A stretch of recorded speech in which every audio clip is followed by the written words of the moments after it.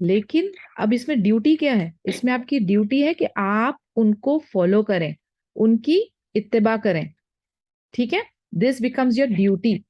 اچھے لوگوں کے ساتھ اٹھنا بیٹھنا ہم کہتے ہیں نا کرا کرو، بٹ وہ کافی نہیں ہے. وہ سرکل کمپلیٹ کب ہوگا؟ جب آپ ان سے ان کا ایگزامپل لے کے فالو کریں گے اسی طریقے سے. ابھی دوسرا ایگزامپل لیتے ہیں. Reading Quran is a virtue. قرآن پڑھنا بہت اچھا عمل ہے، نیکی ہے، لیکن اس کے اوپر عمل، کامل عمل کرنا وہ آپ کی ڈیوٹی ہے. وہ ایک اپنے اوپر جیسے ہم کہتے ہیں نا فریضہ ہے. قبروں پہ جانا، کون سی قبر پہ جانا؟ پلیز میں مطلب اس کو اچھی طرح سے خلاصہ کر دوں کہ یہ وہ درگاہوں والی قبر کی بات نہیں ہو رہی ہے. جیسے کہ آپ کے لوڈ ونز، جیسے آپ کے کوئی لوگ جو فوت ہو جاتے ہیں اور آپ ان کو دفنانے کے لیے قبر پہ جاتے ہیں، آپ کے لوڈ ونز کو آپ وزٹ کرنے کے لیے، آدمیوں کے لیے خاص طور سے کہہ رہی ہوں کہ آپ لوگ جب قبر پہ جاتے ہیں تو یہ ایک اچھا عمل مانا جاتا ہے نا. آپ جب بھی قبرستان جاتے ہیں تو آپ کو موت کی یاد آتی ہے، ٹھیک ہے؟ آپ سارے جو قبر کو دیکھتے ساتھ سلام کرتے ہیں، اس کی طرف کھڑے ہو کے دعا نہیں کرتے، اس کی طرف قبروں کی طرف عبادت نہیں کرتے، بالکل بھی ممنوع ہے، فوربیڈن ہے، شرک ہے، ٹھیک ہے؟ بٹ وزٹنگ کی بات میں کر رہی ہوں، نارمل قبر پہ وزٹ کرنا تو وہ ایک اچھا عمل مانا جاتا ہے. اجر ہوتا ہے. آپ نے جب آپ یہ کفن دفن میں حصہ لیتے ہیں تو اس کا بہت اجر ہے، سبحان اللہ. تو سمجھو آپ ادھر جاتے ہیں تو یہ ایک اچھا عمل ہے. لیکن اس کے ساتھ ریلیٹڈ ڈیوٹی کیا ہے ہماری؟ اپنی قبر کی تیاری کرنا، اپنی موت کی تیاری کرنا، یہ آپ کی ڈیوٹی ہے، یہ آپ کا فریضہ ہے. بیمار کی عیادت کے لیے جانا بہت اچھا ورچو ہے، ٹھیک ہے نا؟ بہت اچھا عمل ہے. آپ اس کے پاس جائیں، اس کو ہمت دیں، لا بستحورا انشاءاللہ، ان کو پازیٹیو باتیں کریں، ہوپ فل باتیں کریں، ان سے کہیں کہ یہ اللہ کی طرف سے ہے اور اس میں جو ہے انسان کا تزکیہ ہوتا ہے، پیوریفائی ہوتا ہے. اللہ تعالیٰ نے بہت اجر رکھا ہے. آپ کو اگر ایک کانٹا بھی چبھے تو بہت اجر ہے. آپ اچھی اچھی دعائیں پڑھیں.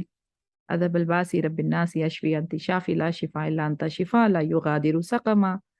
ان کے جہاں ان کو پین ہو رہا ہے، درد ہو رہا ہے، وہاں پہ ہاتھ رکھ کے پڑھیں بسم اللہ بسم اللہ بسم اللہ اعوذ باللہ و قدرتی من شر ما اجید و احاذر 7 ٹائمز. تو اچھے اچھے کلمات پڑھیں، اللہ کی یاد دہانی کرائیں، دعا کریں، استغفار کرنے کے لیے کہیں، ٹھیک ہے نا؟ اچھی اچھی باتیں کریں، ہوپ فل باتیں کریں. ورنہ ہمارا ریگولر طرز عمل کیا ہوتا ہے؟ ہم پہنچتے کسی بھی ماں کے پاس، ادھر ادھر کی باتیں شروع کرتے ہیں. اچھا کیا ہوا ہے؟ یہ ہوا ہے، ارے وہ اس کی چاچی کی بیٹی کو بھی ہوا تھا، وہ ابھی مر گئی. اچھا یہ ہوا ہے، اس کو تو اس سے بھی زیادہ تکلیف ہو گئی، اس کا تو ہاتھ کاٹ دیا. آپ جو ہیں آلریڈی بیمار کو، جو آلریڈی ایموشنلی بالکل لو ہے، اس کو آپ اور زیادہ تکلیف میں ڈال دیتے ہیں. تو اس طریقے کی باتیں نہیں کرنی ہے. ہر دکھی، ہر کمزور، ہر مشکل کشا لوگوں کو کیا کرنا ہے؟ اللہ سے جوڑنا ہے، پازیٹیوٹی ڈالنی ہے، ہوپ فلنس ڈالنی ہے، ٹھیک ہے؟ لیکن ہم لوگ جو ہے وہ ہمیشہ الٹا ہی کام کرتے ہیں.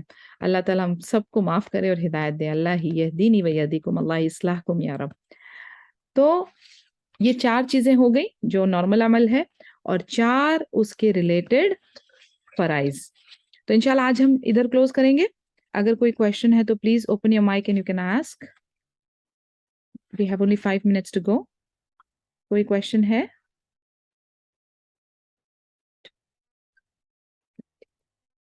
کوئی انسیڈنٹ کچھ آپ اپنا شیئر کرنا چاہتے ہیں تو please open your mics. Uzma, Ashia, anything you would like to add?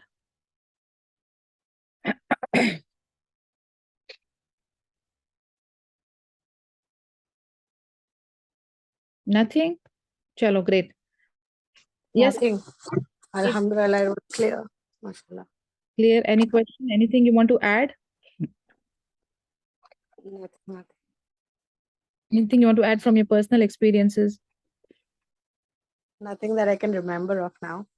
Okay, no problem. Arshia? جی بس اللہ توفیق دے کہ سن کے ہم عمل کریں بس. ہاں جی، یہ والا جو ہے نا، یہ بہت بڑا چیلنج ہے ہمارے لیے کہ اللہ تعالیٰ ہم کو سن کے اس پہ عمل کرنے کی صلاحیت دے. کیونکہ ہم بہت سنتے ہیں، بہت پڑھتے ہیں، بہت دیکھتے ہیں، لیکن جو ہمارے عمل میں آتا ہے وہ ہے جو میٹر کرتا ہے بہت زیادہ.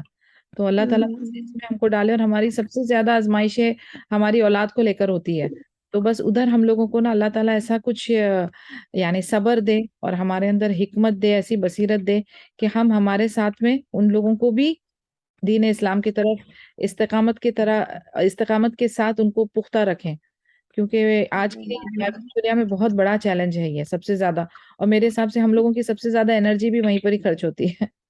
جی جی، specially with all the distractions جو چلتا ہے آس پاس، وہی تو وہی اس کا بھی بہت وہی ہمارے لیے بہت بڑا چیلنج ہے ایکچولی، کہ اتنا زیادہ ڈسٹریکشنز ہے اور شیطانیت کھلے عام چل رہی ہے کہ ہمیں بھی نا اتنا ہی اسٹرانگلی ان کو پکڑنا پڑے گا پھر۔ جی Fareen, do you want to add some thing?